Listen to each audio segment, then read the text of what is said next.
Salut Arnold. Je sais que tu as une passion particulière pour le voyage, surtout quand il s'agit de voyager dans le temps. Bienvenue en l'an 2100. Regarde, cette fille a des lentilles de contact qui se connectent à Internet. Elle peut chercher n'importe quelle information sur toi en seulement quelques secondes. Ici, tu vas mourir en restant vierge. Rentre à l'intérieur. Cet ascenseur spatial t'élèvera à une altitude de 35 000 km au-dessus du niveau de la mer, jusqu'à un énorme anneau qui transforme l'énergie de la rotation de la Terre en électricité. À ta droite se trouve un magasin de pièces détachées pour le corps humain. Entrons à l'intérieur et cherchons un remède pour remplacer ton malheureux doigt. Ce médecin peut recréer un organisme entier à partir du seul génome. C'est pourquoi tous les os ici regorgent de dinosaures, de dodos et même de néandertaliens. Tu veux un casse-croûte? Les imprimantes 3D impriment des aliments à partir de cellules animales artificielles, de farines synthétisées et de minéraux. Et ça a meilleur goût que la nourriture de 2021. Quel monde merveilleux, n'est-ce pas? Mais tout ça aurait pu être très différent. Guerre nucléaire, réchauffement climatique, pandémie, tout ça aussi pourrait devenir notre futur. Ça n'est pas vraiment le futur radieux auquel on pourrait s'attendre. C'est vrai, en 2050, la Terre souffre énormément du réchauffement climatique. La population totale de la planète est passée à plus de 10 milliards d'habitants. Et cette surpopulation a provoqué une pénurie d'eau douce. T'imagines ça? La planète est au bord de la destruction. Et qu'est-ce qu'ils font tous? Ils se battent pour du Pepsi. Bon, revenons à notre mission. En l'an 2050, tout le monde porte des implants cybernétiques. Et compte tenu du fait que les drones ennemis peuvent détecter les implants à une distance de 10 km, toi, petit Arnold, tu es la personne la plus indétectable et invulnérable en l'an 2050. Tu es celui qui va aider à changer le cours de la guerre. Soldats, rassemblez-vous. Et donc, Arnold, l'ennemi a été repéré au nord. Mais le chemin est bloqué par des canons électromagnétiques. À la place des classiques projectiles, ils tirent des impulsions électriques. Et la vitesse de ces impulsions dépasse les 7000 km/h. On doit trouver un abri. Dépêche-toi! Descends dans le métro! Tu as échappé aux armes, Arnold. Mais il y a d'autres problèmes maintenant. Les drones détectés par les scanners. Ne t'inquiète pas, Arnold. Rappelle-toi, ces drones ne te remarqueront même pas. Tu dois juste te frayer un chemin pour pouvoir couper le courant. Bien joué, Arnold! Le futur n'était pas encore prêt pour des gens comme toi. Continue, mon pote. Tu y es presque. Il est temps d'atteindre la surface. Arnold, il y a beaucoup d'ennemis autour de nous. C'est ça, utilise l'exocombinaison. Avec ça, tu pourras devenir un super soldat. Et tu pourras parcourir de longues distances sans même te fatiguer. Et il y a encore mieux que ça, toute activité physique pourra devenir 20 fois plus facile qu'avant. Je vois qu'on ne peut plus t'arrêter maintenant, Arnold. Bon, il ne reste plus qu'à savoir comment on se sert de toutes ces commandes. Arnold, non!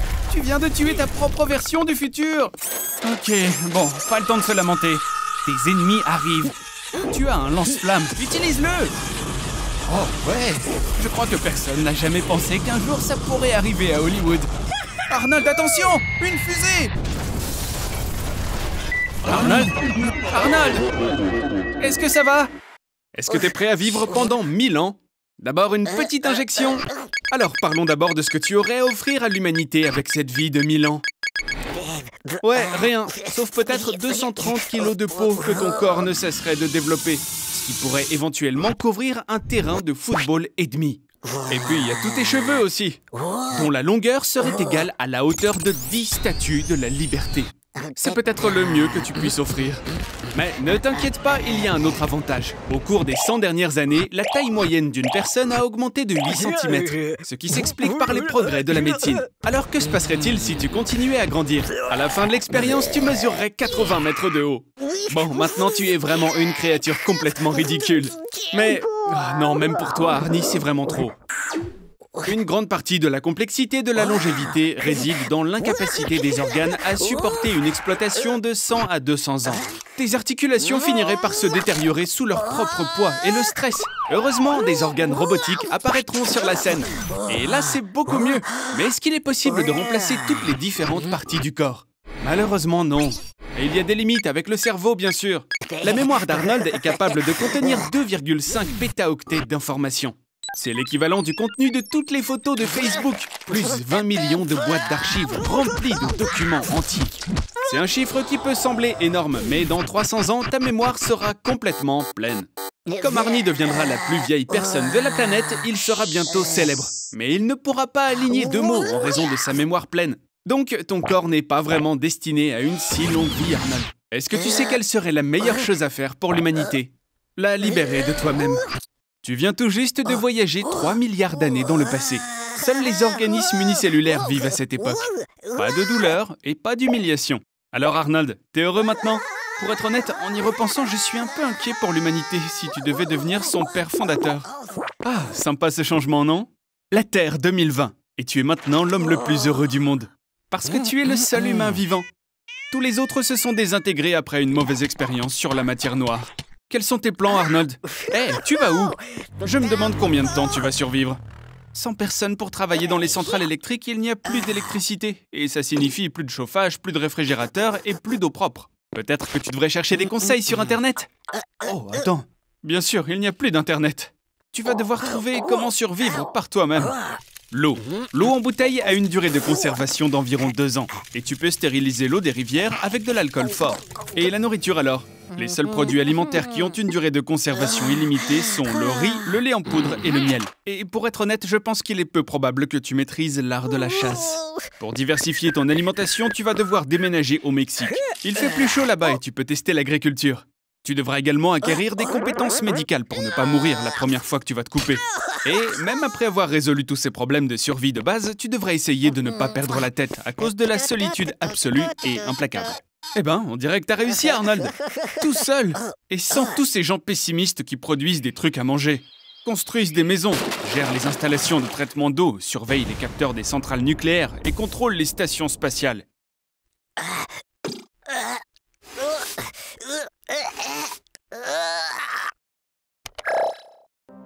Oh, waouh! Arnold, t'as réussi à survivre. Bon, à peu près comme toutes les autres formes de vie les plus minables, comme les microbes. Mais à présent, on a un petit problème avec l'eau. Après qu'une météorite de 100 km de diamètre ait frappé la Terre, l'onde de choc a détruit presque toute vie, sur un rayon de 100 000 km² autour. Il y a eu une énorme libération de soufre. Et la poussière et les cendres de toute cette destruction se sont élevées dans la haute atmosphère et ont bloqué l'accès aux rayons du soleil. Tu dois avoir faim. C'est bien que tu aies gardé ta nourriture spatiale dans la fusée. Y avait pas de nourriture? Oh, ça c'est terrible. Parce qu'il n'y a plus de nourriture sur Terre non plus. En tout cas, c'est bien que tu portes une combinaison spatiale ici, car il fait moins 50 degrés dehors. Et il ne faudrait pas marcher ici très longtemps. Attention! J'avais oublié de te prévenir, mais les cafards aussi ont survécu. Et on dirait aussi qu'ils ont muté, juste un tout petit peu. Tu ferais mieux de courir. Vers l'infini et au-delà! Arnold! Oh, mais comment diable tu as pu te retrouver dans une telle situation? Un beau jour qui ne présentait pourtant aucune catastrophe à la ronde. Arnold se retrouve enfermé dans un supermarché jusqu'à la fin de ses jours. Vous vous demandez peut-être pourquoi. Et la réponse est tout simplement parce que... Je voulais juste l'enfermer dans un supermarché. Ici, tu peux manger des bonbons ainsi que des barres chocolatées tout au long de la journée. Tu peux pousser ton chariot à travers le magasin. À ta disposition, tu trouveras des articles de loisirs, de sport, de vêtements et même des médicaments. Il y a en moyenne 120 000 produits différents dans un supermarché. Ce qui va te donner environ 50 ans de vie sans souci. Mais malheureusement, sans électricité non plus. Et une grande partie de ces biens seront périmés le lendemain. À température ambiante, la tonne entière de lait qu'il y a dans la boutique sera périmée au bout de 18 heures. Poulet frais, porc et bœuf frais seront périmés en un jour. Les gâteaux et pâtisseries tiendront un peu plus longtemps, peut-être 36 heures si t'as de la chance. Tu peux essayer de conserver. Tu pourrais saler le poisson et faire sécher le pain. Cela rallongera leur durée de consommation de plusieurs années. Mais, profite bien du présent, Arnold. Après une semaine, les fruits et les légumes périmeront aussi. Et tu devras passer aux céréales. Mais leur préparation va épuiser au moins 10 ans du stock de l'eau potable. Tu peux essayer d'augmenter ce stock en filtrant de l'eau avec le charbon du rayon jardinage et en la nettoyant ensuite avec de l'argent. Ok, donc, à partir de maintenant, la nourriture en conserve est ton repas quotidien. Le ragoût de bœuf se conserve quasiment indéfiniment si la boîte n'est pas endommagée. ainsi que les cornichons et les tomates, qui peuvent être source d'eau supplémentaire. Donc les 3 tonnes de produits en conserve qu'il y a dans le magasin peuvent te durer environ 8 jours. Ensuite, ta dernière ressource de nourriture sera... Il y a plein de choses dont on peut se servir à d'autres fins. Par exemple, tu peux t'essuyer les fesses avec n'importe quel type de papier. Tu as juste à bien le froisser et... eh bien, l'utiliser comme le faisaient nos arrière-arrière-grands-parents. Et quand tu n'as plus de billets, tu peux toujours utiliser ta carte bancaire. Aujourd'hui n'est pas une super journée, Arnold. Tu te souviens de quel jour on est aujourd'hui? Eh oui, bien sûr. Aujourd'hui, c'est le jour de l'apocalypse. Un volcan est déjà entré en éruption. Ensuite, on a le tsunami. Et pour couronner le tout, une grosse météorite arrive. L'éruption d'un supervolcan est un excellent exemple d'une possible apocalypse que nos ancêtres ont déjà vécue. Par exemple, l'éruption du volcan Toba, il y a 750 000 ans. Il a réduit la population humaine à seulement 3500 personnes. Et elle a également rapproché le début d'une ère glaciaire. T'as l'air si calme, Arnie, dis-moi. Comme si tu avais déjà une solution. Arnold, t'as l'air bien préparé. Waouh, je suis fier de toi. Une montgolfière. Sérieux? Attends, tu l'as faite toi-même? Ouais, on dirait bien. T'es sûr d'avoir vraiment besoin de tout ça? Ou alors tu vas te servir de cette télé comme lest? Bon, allez, allons-y. Tu n'es pas le premier à fabriquer un ballon de tes propres mains. Larry Walters a attaché des ballons météo à une chaise. Et il s'est lancé dans le ciel, presque jusqu'à 5 km. Le résultat de son vol a été de décrocher un billet de 1 500 $, une altitude record pour un vol sur ballon, et bien sûr un prix Darwin. Survivre à l'apocalypse au niveau des nuages est une excellente option. Tu ne pourras pas te faire toucher par un tsunami ni un tremblement de terre. Mais regarde, il y a une météorite, et en raison de la friction, sa température est maintenant supérieure à 1500 degrés. Les vraies montgolfières sont fabriquées en tissu unifugé. Rappelle-moi, Arnold, qu'est-ce que t'as utilisé déjà? Ah, tu crois que c'est terminé? Voici venir la pluie de débris de météorites. Alors, Arnie, combien de temps tu penses continuer comme ça? Le premier tour du monde en ballon sans escale a été réalisé par Piccard et Jones le 1er mars 1999. Ils ont atterri en Égypte après un vol de 41 000 km. Un vol qui a duré près de 20 jours. Félicitations, Arnold! Tu as survécu à l'apocalypse. Certes, tout le reste de la civilisation est détruit. Les seuls survivants sont toi, les cafards et les publicitaires. Ils survivront certainement à n'importe quel apocalypse. C'est pas comme ça que j'avais imaginé les choses. À cause d'une éruption volcanique, le ciel est rempli de nuages denses et l'humanité s'est retrouvée sans soleil. Intéressant. Combien de temps tu peux vivre comme ça? 1 milliard de personnes souffrent d'une carence en vitamine D. Si le soleil disparaît, au bout de 7 jours, la moitié de la population souffrira de dépression aiguë. Et le risque d'avoir un cancer augmentera de 75%. Il y aura une augmentation de 32% des cas d'accidents vasculaires cérébraux. Et il sera 2 fois plus facile d'avoir du diabète. Par conséquent, il vaut mieux faire des réserves, non pas de conserve, mais de vitamines. Sans le soleil, il n'y a aucune raison de vivre à la surface. Alors tout le monde s'installe sous terre et s'adapte à cette nouvelle existence. La nutrition est entre les mains de la science et de la technologie. Les scientifiques créent des fermes de champignons et des fermes hydroponiques capables de cultiver une variété de produits. Et avec une imprimante 3D, on peut rapidement imprimer tes plats préférés. Sans la lumière du soleil, le cerveau humain ne peut pas faire la différence entre le jour et la nuit. Tes hormones se dérèglent et l'obésité augmente fortement. Lorsque l'hormone leptine, responsable de l'appétit, est réduite de 80%, la portion quotidienne de nourriture augmentera de près de la moitié, 44%, ce qui entraînera un surpoids. Est-ce que t'es sûr que tu peux aller là-dedans? Tout ressemble à ce qu'on voit dans les films de super-héros. Un long couloir, un laboratoire secret, et voilà la réponse. Tout ça s'avère être une expérience globale. Mais qui se cache derrière tout ça? Allez Arnold, prends ton courage à deux mains. En vainquant ce méchant, tu pourras sauver la planète. La vitamine D aide à l'assimilation du calcium, essentiel à la santé des os. En cas de carence, tes os deviennent faibles et fragiles. C'est la raison pour laquelle, lorsque tu marches, tes pieds sont comme du caoutchouc. Et dans des conditions d'obscurité totale, tes chances de subir une fracture mortelle sont multipliées par 2. Arnold, t'es un vrai héros! Tu as rendu à toute l'humanité une vie normale. Mais, connaissant ta propension à la fièvre des étoiles, ça pourrait être dangereux. Revenons plutôt en arrière. Bon, félicitations Arnold. Tu es maintenant dans le désert de Dashti-Lut en Iran. C'est l'endroit le plus chaud de la planète. Si j'étais toi, je commencerais à économiser sur tous les liquides. Il y a 3 millions de glandes sudoripares dans le corps humain. C'est ainsi que tu vas perdre jusqu'à 3 litres de liquide par heure. Et tous les sels de ton corps vont être prélevés dans les liquides, ce qui va provoquer des spasmes dans tes membres. Arnold, ne saute pas là-dedans! C'est juste un mirage. Je suppose que parfois il pourrait y avoir ce qu'on peut appeler des avantages à ta stupidité. Ok, bon, maintenant tu vas avoir froid. Voyons voir où tu es. C'est pas vraiment le meilleur endroit, mon pote. Tu es dans le village d'Oymyakon, en Yakoutie, en Russie.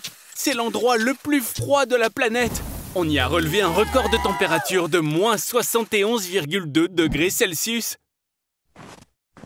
Oh, mince. Selon les statistiques, 140 personnes par an meurent là-bas d'hypothermie.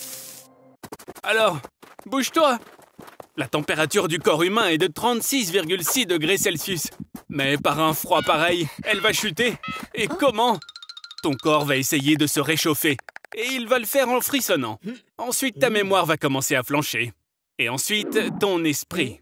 Même si, pour toi, Arnold, ça sera à peu près ton état normal. Cela sera suivi d'une fausse sensation de chaleur. Arnie, mon poteau, faut vraiment que tu commences à bouger tes membres, là. Sinon, la mort va t'attraper. Allez, Arnold, tu peux le faire. Beau travail, mon pote. Mais où est-ce qu'il est passé? Ah, le voilà. Bon, je ne vais pas te réveiller. T'as vraiment vécu un peu trop de choses, là, ces jours-ci. Fais de beaux rêves, mon pote. 10 hours later. D'après ce que je vois, t'es pas très occupé, là. Alors, et si on jouait à un jeu très populaire que tout le monde connaît? En français, le sol est de la lave. Sauf que là, ce sera de la vraie lave. C'est cool, non? Et voilà ce qu'un jeu d'enfant ordinaire pourrait entraîner. Une catastrophe mondiale. Ne touche pas à ça, Arnie! La température de la lave peut atteindre 1200 degrés Celsius. Tu peux te déplacer en utilisant tous les objets que tu vois. Mais n'oublie pas, la chaise brûlera en seulement 3 secondes. Ton lit disparaîtra en 5 secondes. Et ta télévision va fondre plus vite que le temps de regarder une publicité. Monte sur le toit. Et attention, ne tombe pas! Si tu tombes dans la lave, tu auras une grave brûlure qui détruira toutes tes terminaisons nerveuses et fera bouillir ta graisse sous-cutanée. Mais le bon côté des choses, c'est que tu n'auras même pas le temps de sentir la lave te brûler jusqu'à l'os. Allez, reprends-toi, mec! Oh non, mais quel idiot! Les constructions métalliques sont toujours celles qui chauffent le plus vite, imbécile! Mais pense à un truc. Même si tu tombes, tu ne vas pas te noyer. La lave n'est pas aussi liquide qu'elle en a l'air. Contre toute attente, sa densité est même supérieure à celle du béton. Et pour ce qui est de marcher sur la lave, il te faut simplement des bottes spéciales en amiante, comme celles qu'utilisent les géologues. Waouh, ça devient chaud là, dis-moi! À cette température, toute l'eau des océans va bouillir et se transformer en une énorme marmite de soupe de poisson. Il est maintenant grand temps de sauver les derniers poissons du monde. Mais en réalité, le pire n'est pas la lave brûlante, mais ce qui se passe lorsqu'elle refroidit. En perdant de la température, la lave crée des nuages acides de vapeur et de gaz. Et ils contiennent de minuscules particules de verre qui sont dangereuses pour l'homme. Mais ne t'inquiète pas, bientôt le monde entier se transformera en îles hawaïennes qui se sont formées à la suite d'éruptions volcaniques. Ah, un rêve devenu réalité, hein, Arnie? Maintenant, tu vis à Hawaï. Mais, hélas, il n'y a pas d'océan. Arnold! Arnold! Réveille-toi, j'ai une surprise pour toi. Tu sais que, bien sûr, je suis ton allié dans la lutte contre ta phobie sociale. Alors, tu sais quoi? J'ai décidé de t'aider en t'éloignant encore plus des gens. Plus précisément, au sommet du mont Everest. L'autre nom de la montagne est Chomolungma, et c'est le point le plus haut de la planète Terre. Au fait, je te dis ça en passant, mais tu me dois 50 000 $. C'est le prix moyen pour pouvoir faire une expédition par ici. Pour survivre au sommet, il faut un équipement de haut niveau. Après tout, c'est vrai qu'il y a très peu d'oxygène. Et il fait extrêmement froid. Descends, vite! Au moins 1 kilomètre. Dépêche-toi, Arnold, mais avance aussi lentement que possible. La quantité d'oxygène n'est qu'à 1/3 de sa normale ici. Essaie d'économiser ton énergie. Le manque d'air entraîne une mauvaise perception du temps par le cerveau. Alors tu vois, grimper seulement 5 mètres en 3 heures me semble un tout petit peu trop lent. Heureusement, le vent au sommet atteint 200 mètres par seconde et il peut nous aider. Tu peux voler sur 8 km en seulement 3 minutes. Mais attention, les sommets pourraient te gêner. Bon, t'as de la chance, t'es tombé dans les ordures. Les touristes qui viennent découvrir l'Everest laissent tellement d'ordures sur la montagne que le gouvernement paye 2 $ pour chaque kilo d'ordures ramassées. Je vois que t'es en train d'essayer de me rembourser mes 50 000 $. Arnold, essaye de ne pas respirer autant. À une température de moins 60 degrés Celsius, tes poumons vont commencer à se dessécher. La toux provoquée par la montagne est si mauvaise qu'elle peut même te briser les côtes. Je suis vraiment désolé, Arnold, mais les alpinistes ne peuvent pas retirer les cadavres de l'Everest. C'est impossible. De plus, les cadavres sont utilisés comme repère de hauteur sur les sommets. Eh bien, Arnold, au moins tu as trouvé quelque chose d'utile à faire. Dis-moi, je vois que t'es vraiment heureux d'être ici, mon pote. Surtout après avoir enduré un froid aussi intense. Je pense que t'en profites même peut-être un tout petit peu trop, là. Salut, Arnold. On dirait que t'as commencé à avoir quelques hallucinations à cause du manque d'oxygène et que quelqu'un t'a amené au feu de camp. Bon, je suis plutôt content que tu te sois réveillé, mais il y a encore environ 6 km à faire devant nous. Malheureusement, je ne pense vraiment pas que tu aies encore la force de rentrer chez toi. Ah mais attends, Arnold, j'ai une idée. Tu peux tenter de répéter l'exploit de Marco Siffredi. C'était en 2001. Ce mec a réussi à descendre le mont Everest sur un snowboard. Je crois en toi, Arnold.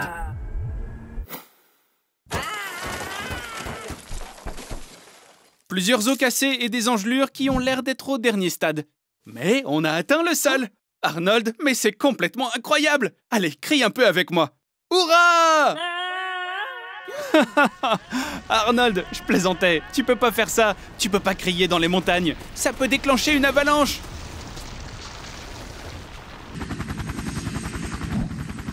Arnold, ça c'est vraiment toi tout craché.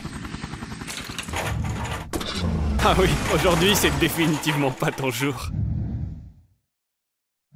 Tu ressembles à rien du tout. Mais au moins ça valait le coup, tu as remonté le moral à beaucoup de gens. Attends, est-ce que tu es dans le coma?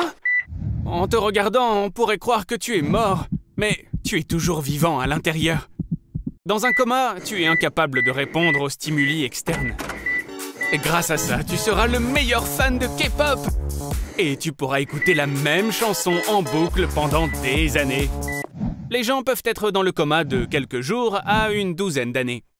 Edouard Obara est tombé dans le coma à l'âge de 16 ans et a passé 42 ans dans cet état. Selon les patients, pendant un coma, certains se sentent comme une sorte de matière. Ils errent dans des couloirs longs et humides, des labyrinthes. Ils passent par des mécanismes complexes. Le degré de coma est déterminé par l'échelle de coma de Glasgow, où 15 points correspondent à une conscience claire et 3 points à la mort cérébrale. Arnold, ils vont éteindre la machine! Réveille-toi et je te promets, plus d'expérience sur toi. Il y a de la lumière au bout du tunnel. Allez, Arnie, tu peux le faire! Je n'aurais jamais pensé dire ça un jour, mais tu m'as vraiment inquiété. Alors, comment tu te sens? Est-ce que tu es en train de parler en klingon? Tu es devenu l'un de ceux qui, après un coma, oublient leur langue maternelle et se mettent à parler une langue complètement étrangère. Mais le fait que tu aies commencé à manger de la terre après un coma est quelque chose de nouveau. Ah, après tout, quel ignare tu fais. Mais félicitations, mon gars. Tu as obtenu tes 10 millions de vues. Qu'est-ce qui se passerait si la Terre s'arrêtait soudainement de tourner? En raison de l'inertie, tous les objets voleront vers l'est, atteignant une vitesse de plus de 1500 km/h. De plus, les perturbations atmosphériques créeront des vents très violents. Mais en même temps, n'oublie pas que la gravité de la Terre restera la même. L'élan des océans et des mers créera des tsunamis géants, absorbant 27 km de terre par minute. Une journée complète durera désormais une année entière. Car la Terre, à une vitesse de 29,78 km par seconde, effectue un tour complet autour du Soleil. La journée du lever au coucher du Soleil durera 6 mois sous le soleil chaud et brûlant. Les 6 mois restants seront des mois de nuit, avec des températures négatives de moins 55 degrés. La Terre étant arrêtée, ses forces centrifuges créeront de hautes collines à l'équateur. Plus tard, elles disparaîtront, laissant un solide continent annulaire à l'équateur, séparant deux gigantesques océans. Mais la pire chose qui se produira sera due à l'arrêt de la rotation du noyau de la Terre. Après tout, c'est cette grande sphère de métal en fusion qui, par sa rotation, génère le champ magnétique de la Terre. Le champ magnétique protège la planète des radiations. Donc, à partir de maintenant, il est mortellement dangereux d'être à la surface. Arnold, c'est pas possible, t'es une vraie poule mouillée quand il s'agit de survivre aux catastrophes. Tu dois trouver un abri. Je te suggère de te déplacer vers l'équateur, là où c'est le plus sûr. Dépêche-toi, Arnold, tu peux prendre le dernier bus pour les catacombes. Maintenant, tout le monde s'est déplacé sous la surface de la Terre. Ne t'inquiète pas, ce sont de vraies villes avec une bonne sécurité. On peut même y cultiver de la nourriture. Quelle aventure, Arnold! Et toi, si tu veux en savoir plus sur la façon dont Arnold va vivre sous terre, like cette vidéo tout de suite et abonne-toi à la chaîne si c'est pas déjà fait. Arnie! Arnie, réveille-toi! Il y a une tornade géante qui se précipite vers ta maison. Dépêche-toi, cours! Tu dois sortir dans la rue et être à l'air libre. Bien joué. Bon, bien sûr, pour vraiment sauver tes fesses, ça aurait été une bonne idée de te cacher dans le sous-sol de ta maison. Mais bien sûr, il est plus intéressant pour moi et pour nos téléspectateurs de voir ce qui t'arrivera à l'intérieur de cette tornade. T'es prêt? Et c'est parti! Alors il y a quoi à l'intérieur? La largeur de l'entonnoir des plus grandes tornades peut atteindre 1500 mètres. Tu seras exactement là où ça tourne. Chaque année, aux États-Unis, environ 1000 tornades se forment. Et parmi elles, seulement quelques-unes sont vraiment gigantesques. Évidemment, tu as encore de la chance, Arnie. Tu es dans l'une de ces tornades. Je pense que c'est le bon moment pour parler de la basse pression et de la décharge d'oxygène. La pression atmosphérique à l'intérieur d'une tornade est si basse que tes poumons ne peuvent pas extraire suffisamment d'oxygène de l'air. Et après quelques minutes seulement, tu t'évanouis et tu suffoques. Enfin, j'en avais tellement marre d'entendre tes petits cris là. Un air aussi raréfié équivaut à escalader le mont Everest sans bouteille d'oxygène. Le tourisme de montagne, c'est clairement pas pour toi, Arnie. Mais à l'intérieur de la tornade, plutôt que de mourir par manque d'oxygène, tu vas probablement périr à cause de la collision avec d'autres objets traînés à l'intérieur avec toi. Tu sais, des arbres volants, des animaux, des voitures, des toits de maisons et même des maisons entières. Tout ce qu'on va rencontrer sur le chemin de la super puissante tornade sera détruit en morceaux et tourné à une vitesse pouvant atteindre 500 km/h. Et même si tu imagines que, par miracle, tu peux éviter ces collisions avec tous ces débris, et si une bouteille d'oxygène n'est pas un souci, et que tu survis d'une manière ou d'une autre à l'intérieur de la tornade, eh bien, n'oublie pas. La tornade va se terminer tôt ou tard. Et donc, l'entonnoir va te laisser partir. Détends-toi, t'es au milieu de l'océan sans personne pour te déranger. Il n'y a pas d'âme dans un rayon de 100 km à la ronde. Ne pleure pas, je vais t'aider à survivre, petit con. Écoute attentivement et souviens-toi de tout ce que je vais te dire. Tout d'abord, il faut absolument trouver de l'eau potable. La façon la plus simple est de lécher les gouttes de rosée qui s'accumulent sur le radeau. Pas ça, Arnie! C'est de la merde d'oiseau. Hélas, le nombre de ces gouttes de rosée sont trop petites pour que tu puisses survivre assez longtemps. Un moyen plus difficile consiste à trouver une sorte de réservoir pour recueillir l'eau de pluie. Mais tu pourrais mourir avant qu'il ne pleuve. Alors passons à la troisième méthode et la plus difficile. Arnold est trop stupide pour y arriver, mais vous, cher public, écoutez. À partir de 2 conteneurs, un sac et un poids, vous pouvez construire un distillateur d'eau. Mettez l'eau salée de l'océan dans le plus grand récipient et elle s'évaporera, s'accumulant au centre du sac et coulant dans le plus petit récipient. Et le tour est joué, votre eau potable fraîchement distillée est prête. Arnie, il est temps d'aller pêcher. Mangez tout ce que vous attrapez qui ne vous semble pas toxique. Les algues, le plancton, les méduses et même les petits poissons peuvent être capturés avec un simple t-shirt. Arnie, mais que diable as-tu pour te plaindre? Je ne vous conseille pas de regarder l'océan pendant trop longtemps car les rayons du soleil sont réfléchis par la surface de l'eau et vous brûleront les yeux. Vous ne verrez plus le monde, mais le monde vous verra toujours. C'est mieux dans l'autre sens. Arnie, tu devrais construire un auvent sur le radeau pour te protéger des rayons UV. Le choc thermique en pleine mer est une garantie de mort. Mais cependant, une tempête arrive bien avant que le soleil ne commence à vous menacer. Pour empêcher le radeau de se renverser, placez tous les objets lourds au centre et priez Poséidon pour avoir pitié. Félicitations, t'as survécu à la tempête. Mais encore, il reste le problème de trouver des terres. Vous savez, j'ai oublié de vous dire. Arnie, tu es sur le point de t'éloigner de la Terre dans l'océan du monde entier. Point Nemo. L'établissement humain le plus proche est à 400 km, à celle de la Station Spatiale Internationale.